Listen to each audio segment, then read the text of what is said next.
प्रिय विद्यार्थियों, आज हम हल करेंगे कक्षा 12 वार्षिक परीक्षा 2025 विषय इतिहास के प्रश्न पत्र को। इस वीडियो में बताए गए उत्तर के आधार पर आप अपना स्कोर चेक कर सकते हैं और हमें कमेंट करके बता सकते हैं। तो आइए देखते हैं इस प्रश्न पत्र में आए हुए पहले प्रश्न को। पहला प्रश्न है, निम्न में से कौन चंद्रगुप्त मौर्य के दरबार में राजदूत के रूप में आए थे? इसका उत्तर है से मेगास्थनीज। प्रियदर्शी व देवानामपियक किस शासक की उपाधियां हैं? इसका उत्तर है अशोक। प्रसिद्ध संस्कृत विद्वान वी.एस. सुकथांकर के नेतृत्व में एक महत्वाकांक्षी परियोजना की शुरुआत किस वर्ष में हुई? इसका उत्तर है 1919 में।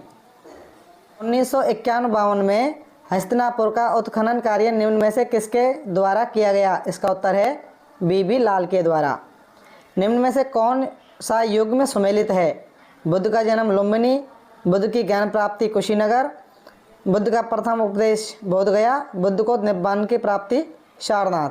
तो इसमें तीनों विकल्प सुमेलित नहीं है, जबकि बुद्ध का जन्म लुम्बिनी ये सुमेलित है। तो इसका उत्तर हो जाएगा ए, बुद्ध का जन्म लुम्बिनी। शाहजहां बेगम और उनकी उत्तराधिकारी सुल्तान जहां बेगम, जिन्होंने सांची के स्तूप के रखरखाव के लिए धन का अनुदान दिया, किस राज्य से संबंधित थी? इसका उत्तर है से भोपाल से। किस शासक ने इब्न बतूता को दिल्ली का काजी नियुक्त किया? इसका उत्तर है से मोहम्मद बिन तुगलक ने। फ्रांसवा बर्नियर कितने वर्षों तक भारत में रहा? इसका उत्तर है से 12 वर्षों तक। निम्न में से किस सूफी संत को गरीब नवाज कहा जाता है? इसका उत्तर है बे मोइनुद्दीन चिश्ती, जिसकी दरगाह अपने राजस्थान अजमेर में है। लोटस महल किस साम्राज्य के राजकीय केंद्र के सबसे सुंदर भवनों में से एक है? इसका उत्तर है ए, विजयनगर। कृष्णदेवराय किस वंश के प्रसिद्ध शासक थे? इसका उत्तर है द तुलुव वंश के। अगला प्रश्न है, आइन के अंतर्गत सैनिक व नागरिक प्रशासन का विवरण किसमें मिलता है? इसका उत्तर है से सिपह आबादी में। अगला प्रश्न है, अकबर के शासनकाल में वह जमीन क्या कहलाती थी जिस पर 5 या उससे ज़्यादा वर्षों से खेती नहीं की गई हो? तो वह भूमि द बंजर कहलाती थी। अगला प्रश्न है, 5वीं रिपोर्ट ब्रिटिश संसद में कब पेश की गई? इसका उत्तर है ब 1813 ईस्वी में। 1861 ईस्वी में निम्न में से किस देश में गृहयुद्ध आरंभ हुआ? इसका उत्तर है ए, अमेरिका में। अगला प्रश्न है, 1851 में भारत के गवर्नर जनरल कौन थे? इसका उत्तर है द लॉर्ड डलहौजी। संविधान सभा के महत्वपूर्ण सदस्य के.एम. मुंशी किस राज्य के थे? तो के.एम. मुंशी ने कन्हैयालाल माणिकलाल मुंशी थे, गुजरात के रहने वाले थे। महात्मा गांधी की सलाह पर किन्हें केंद्रीय विधि मंत्री का पद संभालने का न्योता दिया गया? तो इसका उत्तर है द बी.आर. अम्बेडकर को। प्रश्न संख्या 2 है, रिक्त स्थानों की पूर्ति कीजिए। तो इसमें है पहला प्रश्न, मगध के विकास के साथ साथ मौर्य साम्राज्य का उदय हुआ। तो इसमें आएगा मौर्य साम्राज्य का। यह है मनुस्मृति में के कर्तव्यों की सूची मिलती है। तो इसमें आएगा चांडालों की सूची मिलती है। तो यहाँ पे आएगा चांडालों की सूची।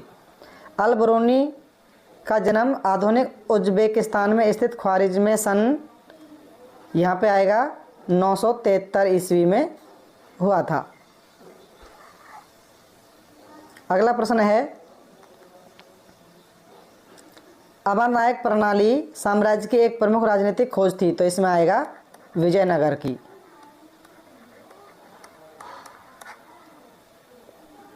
अगला प्रश्न है, मध्य भारत और दक्षिणी पठार में फैले हुए जमीन के बड़े टुकड़ों पर कपास उगाई जाती थी। तो यहाँ पे आएगा कपास।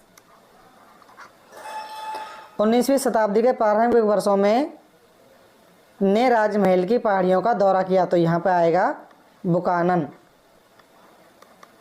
ने राजमहल की पहाड़ियों का दौरा किया। अगला प्रश्न है, अति लघुत्तरात्मक प्रश्न, निम्न प्रश्नों के उत्तर एक शब्द अथवा एक पंक्ति में दीजिए। सिंधु घाटी सभ्यता का स्थल बनावली वर्तमान में किस राज्य में स्थित है? तो इसका उत्तर आएगा हरियाणा में स्थित है। वह पहला सम्राट कौन था जिसने अपने अधिकारियों और प्रजा के लिए संदेश प्राकृतिक पत्थरों और पॉलिश किए हुए स्तंभों पर लिखवाए? तो इसका उत्तर होगा अशोक ने। अगला प्रश्न है, आरंभिक संस्कृत परंपरा में महाभारत को किस श्रेणी में रखा गया है? तो इसका उत्तर है इतिहास की श्रेणी में रखा गया है। आप कैसे कह सकते हैं कि बुद्ध के जीवन काल में और उनकी मृत्यु के बाद भी बौद्ध धर्म तेजी से फैला? तो इसका उत्तर होगा, बुद्ध तथा उनके अनुयायियों के द्वारा बौद्ध धर्म का प्रचार प्रसार किया गया, जिसमें सम्राट अशोक का महत्वपूर्ण योगदान रहा। अर्थात बुद्ध की मृत्यु के बाद भी बुद्ध के अनुयायियों ने बौद्ध धर्म का प्रचार प्रसार किया, इसलिए बुद्ध धर्म बाद में भी फैलता चला गया। प्रसिद्ध यात्री जॉन बैप्टिस्ट तेवरनियर किस देश के निवासी थे? तो इसका उत्तर आएगा फ्रांस के निवासी थे। सगुण भक्ति परंपरा से आप क्या समझते हैं? सगुण भक्ति में ईश्वर को एक साकार रूप में माना जाता है एवं देवी देवताओं के अवतारों की पूजा की जाती है, उसे सगुण भक्ति का परंपरा कहते हैं। राक्षसी तांगड़ी युद्ध किस वर्ष में हुआ था? तो इसका उत्तर है 1565 ईस्वी में हुआ था। अगला प्रश्न है, खुद काश्त से आप क्या समझते हैं? तो वह किसान जिनके पास स्वयं की अपनी ज़मीन होती थी और अपने ही गांव में रहते थे और खुद ही उस पर खेती कार्य करते थे, वह खुद काश्त कहलाता है।